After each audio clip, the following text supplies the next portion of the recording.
High students, আজকে আলোচনা করব কান্টের শুভ ইচ্ছার স্বরূপ বা সদিচ্ছার ধারণা।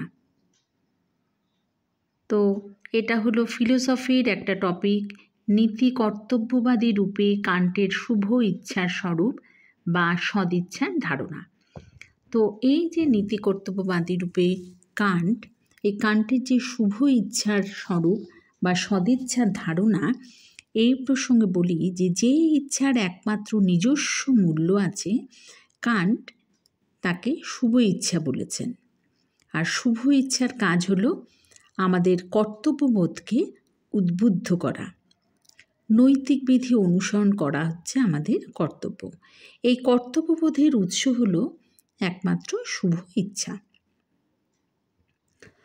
তো ব্যবহারিক বুদ্ধি আমাদের নৈতিক জীবনের যে সর্বোচ্চ নিয়ম সম্পর্কে জানায় বা অবহিত করে, শুভ ইচ্ছা স্বতঃস্ফূর্তভাবে সেই নিয়ম অনুসরণ করতে আমাদের উদ্বুদ্ধ করে। গ্রাউন্ডওয়ার্ক গ্রন্থের শুরুতেই কান্ট শুভ ইচ্ছার স্বরূপ এই প্রসঙ্গে বর্ণনা করতে গিয়ে বলেছেন যে শুভ ইচ্ছা ছাড়া কোনো কিছু শর্ত নিরপেক্ষভাবে মঙ্গল নয়। শুভ ইচ্ছা স্বয়ং মঙ্গল, সব বস্তুর সঙ্গে সম্পর্কবিহীনভাবে এটা একেবারেই মঙ্গল। তাই অর্থ, প্রতিভা কি শক্তি সবই শর্ত সাপেক্ষ মঙ্গল। কোনো অসৎ ইচ্ছার দ্বারা পরিচালিত হলে এই সব তথাকথিত সদ্বস্তু অসৎ বস্তুতে পরিণত হয়। তাই তো এক্ষেত্রে বলা যায়, it shines like his name in its own light.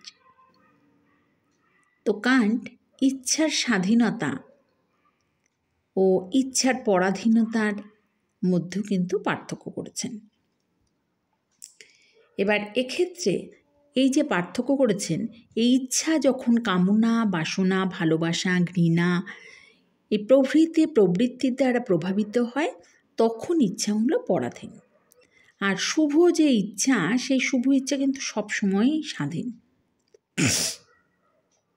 স্বাধীন ইচ্ছা অনুভূতির দ্বারা পরিচালিত হয় না, এটা বিচার বুদ্ধির দ্বারা প্রণোদিত হয়ে কর্মে প্রবৃত্ত হয়। তাই নৈতিক নিয়মকে অনুসরণ করার ইচ্ছাই হচ্ছে শুভ ইচ্ছা। শুভ ইচ্ছার দ্বারা নিষ্পন্ন ক্রিয়া সৎ হয়ে থাকে। শুভ ইচ্ছার সঙ্গে কর্মফলের কোনো সম্পর্ক নেই। শুভ ইচ্ছার ফল যদি দুর্ভাগ্যবশত হয়, সেক্ষেত্রে সেটা দুর্ভাগ্যবশত খারাপ হয়, তবু কিন্তু শুভ ইচ্ছার সততা কিন্তু প্রশ্নাতীত।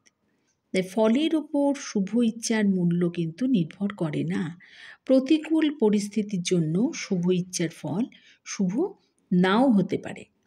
কোনো শল্য চিকিৎসক সততার সঙ্গে যদি কোনো রোগীর দেহে অস্ত্রোপচার করে এবং তার ফলে যদি রোগীর শেষ পর্যন্ত মৃত্যু হয়, তবে ওই ফলের জন্য চিকিৎসককে নৈতিক দিক থেকে কিন্তু দায়ী করা যায় না, কারণ চিকিৎসকের কাজ শুভ ইচ্ছা হতে নিষ্পন্ন হয়েছে।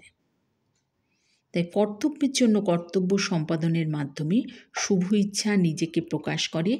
যদি কোনো ব্যক্তি ফলের প্রত্যাশা না করে আবেগ অনুভূতিযুক্ত হয়ে কেবল কর্তব্যের জন্য কর্তব্য করে বা নৈতিক নিয়মগুলোকে অনুসরণ করে, তবে তার কর্মপ্রয়াসের মূলে কিন্তু শুভ ইচ্ছা আছে, সেটা কিন্তু আমাদের বুঝতে হবে।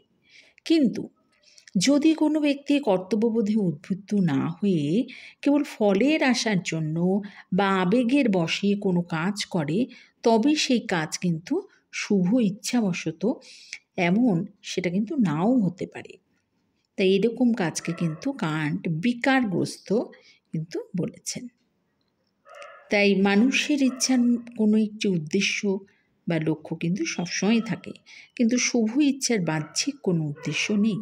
তাই তো দার্শনিক এক্ষেত্রে জ্যাকবি কান্টের শুভ ইচ্ছাকে শূন্যগর্ভ বলে উল্লেখ করেছেন।